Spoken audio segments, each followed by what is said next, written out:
அன்பர்களே வணக்கம். நாம் இன்றைய பதிவில் இந்த செல்லப்பிராணின்னு வளர்க்குறாங்க சார். இதனால நல்லதா, இது தேவையா, இதனால் வர விளைவுகள் என்ன என்பதை பற்றி இதில் நம்ம கொஞ்சம் பார்ப்போம்.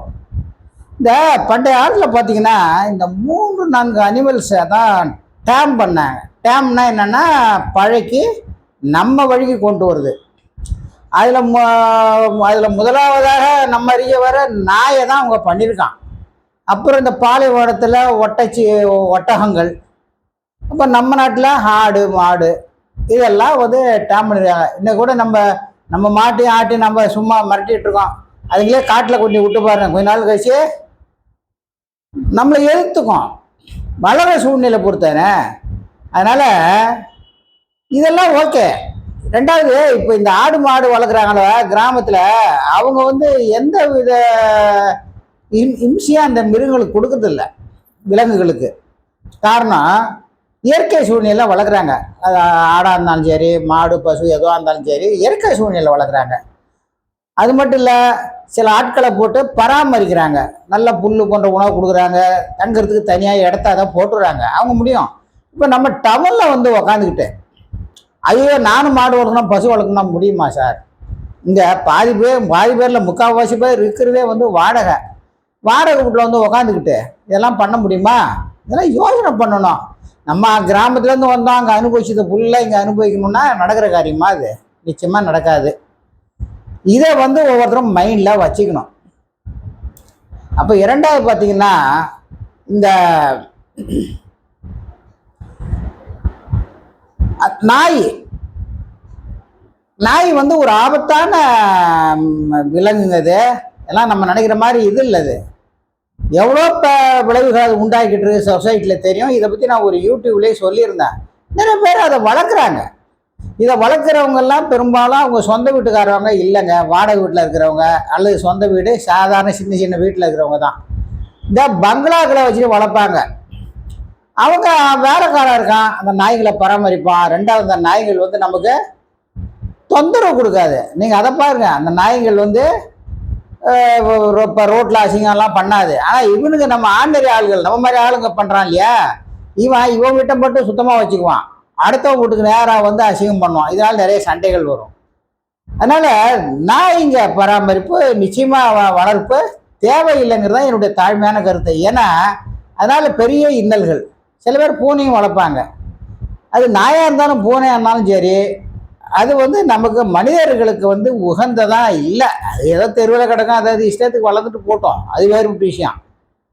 இப்போ இதனுடைய முடிகள், இந்த நாய் பூனை முடிகள் இருக்கு பார்த்தீங்களா, அது வந்து நிச்சயமாக ஒரு ஆபத்து. அது வந்து நம்மளுடைய உணவுலையோ சாப்பாட்லேயோ விழுந்ததுன்னு வச்சுங்களேன், ரொம்ப உபாதைகளை உண்டாக்கிடும்.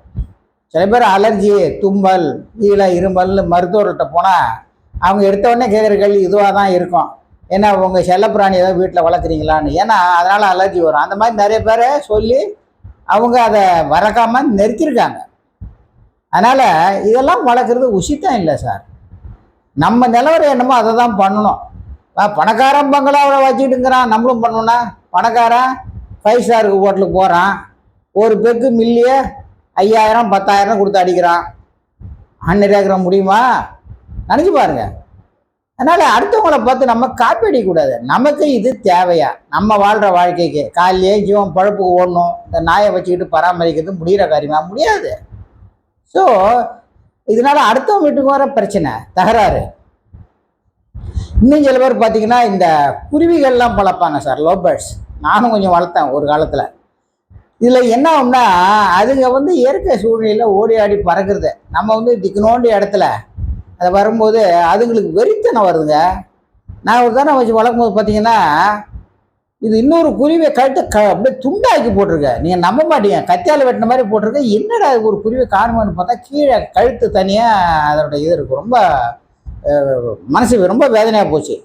அன்னைக்கு அதை உடனே அதை அப்புறப்படுத்திட்டு இதை அப்புறம் அந்த யார்கிட்ட வாங்கணும்னோ அவர்கிட்டே கொண்டு, அண்ணா நீங்கள் இதை எடுத்துங்க, நீங்கள் பணம் கொடுக்காட்டியும் பரவாயில்ல, ஏன்டா இது மாதிரிலாம் சொன்னேன். ஐயோ நான் எடுத்துக்கிறேன், ஒன்றும் பிரச்சனை இல்லைன்னு சொல்லிட்டு அவர் அந்த ஒவ்வொரு குருவிக்கும் 100 ரூபா அதெல்லாம் போட்டு கொடுத்தாரு. கூண்டை நீங்கள் சும்மாவே வச்சுங்க, யாருக்காக கொடுத்துருங்கன்னு சொல்லிட்டேன் நான். இவ்வளோ பிரச்சனைகள் இருக்குங்க இதில். ரெண்டாவது பாருங்க, அதுக்கு நீங்கள் தீனி போடணும், சிறு கீரைகள் போடணும் இந்த குருவிங்களுக்கு. அப்புறம் தண்ணி வைக்கணும். ஊர் பக்கம் போகும்போது யார்கிட்ட விட்டு போவீங்க? அந்த அசுத்தங்கள்லாம் நீங்கள் சரி பண்ணணும். ரொம்ப பிரச்சனைங்க. ஒரு செல்லப்பிராணிங்களுக்கு பார்க்குறது தான் இருக்க வழியாக, குழந்தைங்களுக்கு ஆர்வமாக இருக்க வழிய இதை பொம்பளை பிள்ளைங்க தான் ஆசைப்படும் ரொம்ப. என்ன பண்ண முடியும்? இப்போ அரசாங்கங்கள் இதுக்காக பேட் சாங்சுவரின்னு வச்சுக்கிறாங்க. அங்கே போங்க, பார்த்து என்ஜாய் பண்ணுங்கள். சில்ட்ரன்ஸ் பார்க்கெல்லாம் இருக்குது, அங்கே இருக்குது, போய் பார்த்துட்டு வர வேண்டியதான். ஒரு டூர் மாதிரி போயிட்டு அதுக்காக நம்ம வீட்லேயே வேணா வச்சுக்க முடியுமா? அதே மாதிரி தான் அந்த அக்வாரியம், மீன் வளர்ப்பு. அரசாங்கம் வந்து அவங்க ஏசி ரூமில் பெருசாக போட்டு வைக்கிறாங்கன்னா அந்த மீன் ரொம்ப தூரம் ட்ராவல் பண்ணும், அதை சுற்றி வரும். நீ திக்கனோண்டு இடத்துல போட்டு அதை சுற்றி சுற்றி எப்படி நினச்சி பாருங்களேன். ஆகவே எந்த ஒரு பிராணியும் சரி, அதனுடைய என்ன நேச்சுரல்னு சொல்லுவாங்கள்ல, இயற்கை, அதிலே வளர விடுறது தான் நல்லது, சாலை சேர்ந்தது. நம்மளுடைய ஃப்ரீடம் அதுக்கும் உண்டு இல்லை. நம்ம அதை ரசிக்கணுங்க தான் நம்ம போட்டு கூட்டில் வளர்க்குறது, கட்டி போட்டு நாயை மாதிரி கட்டி போட்டு, இதெல்லாம் வந்து தேவையில்லாதுங்கிறது தான் என்னுடைய தாழ்மையானது. அது மட்டும் இல்லை, இதனால் வர அந்த வியாதிகளையும் நீங்கள் பார்க்கணும். அந்த பேர்ட்ஸ் புழு வந்துடும் அந்த நேரத்தில். பார்த்தீங்கன்னா ஒவ்வொருத்தரும் பறவை வச்சுக்கிறவங்கலாம் ரொம்ப அவஸ்தைப்படுவாங்க. ஆகவே இது வந்து உங்களுடைய தனிப்பட்ட உரிமையாக இருந்தாலும் இது நமக்கு தேவையா? இதனால் நமக்கு ஏதாவது நன்மை இருக்கா? கொஞ்சம் மன சந்தோஷம் இருக்குது, நான் இல்லைன்னு சொல்லலை. ஏன்னா நானும் வச்சுருக்கேன், நானும் சந்தோஷப்பட்டிருக்கேன். ஆனால் முடியல, மெயின்டைன் பண்ண முடியாது. இதை நீங்கள் பார்க்கணும். ஆகவே இந்த இந்த மாதிரி செல்ல பிராணிகள் வளர்ப்பு வந்து முடிந்தவரை தவிருங்க. நான் நீங்கள் வளர்க்காதீங்கன்னு சொல்லலை, ஏன்னா இதெல்லாம் சைக்கலாஜிக்கலில் வர்றது தான். என் எல்லையை தாண்டி நான் போகல, புரியுதுங்களா? முடிஞ்ச வர அவைகள் இடங்களிலே இயற்கையே வளர விடுங்க. நம்ம போய் அதை தொந்தரவு பண்ண வேண்டாம் என்று கேட்டுக்கொண்டு செல்லப்பிராணிகளை வளர்ப்பதை முடிஞ்ச வரை தவிருங்கள் என்று சொல்லி முடிக்கிறேன். நன்றி, வணக்கம்.